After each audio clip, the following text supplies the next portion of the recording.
প্রাথমিক বিদ্যালয় gold cup football টুর্নামেন্টের আজকের যে আয়োজন, এই আয়োজনের সম্মানিত সভাপতি, নির্বাহী কর্মকর্তা, সিরাজদিখান উপজেলা উপস্থিত, আমার সিরাজদিখান উপজেলা বিএনপির সহসভাপতি মোতাহার ভাই, সাংগঠনিক সম্পাদক হাজী নুর হোসেন চেয়ারম্যান সহ সিরাজদিখান উপজেলা বিএনপির বিভিন্ন পর্যায়ের নেতৃবৃন্দ, আমন্ত্রিত অতিথিবৃন্দ, আজকের যে প্রধান অতিথি আপনাদের ভোটে নির্বাচিত মুন্সিগঞ্জ 1 থেকে মাননীয় সংসদ সদস্য শেখ মোহাম্মদ আব্দুল্লাহ ভাই, উনি সংসদীয় কাজে আমাদের মাঝে আজকে উপস্থিত হতে পারেননি।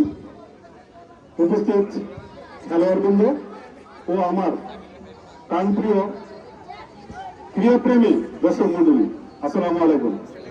আজকে আমরা এখানে উপস্থিত হয়েছি একটি আনন্দঘন মুহূর্তে।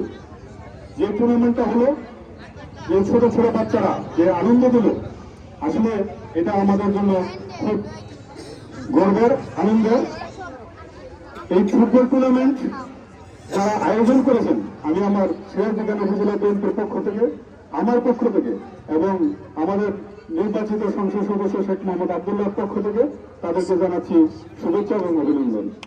আসলে খেলাধুলা হচ্ছে একটি বিনোদন, শুধু বিনোদনের মাধ্যমে নয়, এটি শারীরিক এবং মানসিক বিকাশ ঘটায়।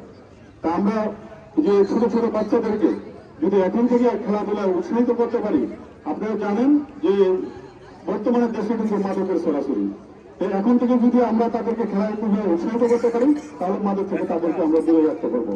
তাই আমরা যারা সমাজে সচেতন ব্যক্তি আছি, আসেন সবাই মিলে, শুধু স্কুলে নয়, আমরা প্রত্যেকটা এলাকায় এই খেলাধুলার মাধ্যমে এই তরুণ, কিশোর এবং যুবকদেরকে খেলাধুলা উৎসাহিত করি।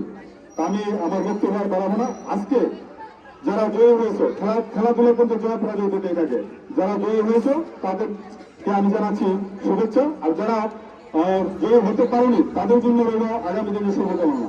চেষ্টা করবে সফলতা তো মানুষের আসবে। তো সবাই ভালো থাকবেন, সবাই ওদেরকে সহযোগিতা করবেন এই আশ্বাস রেখে। আর যারা আজকে এখানে জয়ী হয়েছেন, চ্যাম্পিয়ন হয়েছে, আগামীতে 2 তারিখে যে জেলা পর্যায়ে খেলা, সেখানে তোমাদের জন্য আমার পক্ষ থেকে শুভকামনা রইল।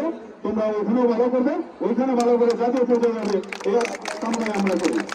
আজকে যে দল জয়ী হয়েছে, এটা হলো আমাদের নতুন ইউনিয়নের কনসুমার সরকারি প্রাথমিক বিদ্যালয়ের। সেখান থেকে আমাদের সিরাজদিখান উপজেলা বিএনপির যে সাংগঠনিক সম্পাদক ওনার ইউনিয়ন, আমি ওনাকে এবং এই কনসুমার সরকারি প্রাথমিক বিদ্যালয়ের সর্বোপরি শিক্ষক অভিভাবক যারা আছেন, তাদের সহযোগিতা কামনা করছি। এদেরকে আরেকটু উৎসাহিত করবেন, সহায়তা করবেন। তারপরে এই এলাকার অনেক নেতৃবৃন্দ এখানে আছেন, তারাও ওনাদের পাশে থাকবেন। এই আহ্বান জানিয়ে আমার বক্তব্য শেষ করছি। আল্লাহ হাফেজ, সবাই ভালো থাকবেন। আসসালামু আলাইকুম।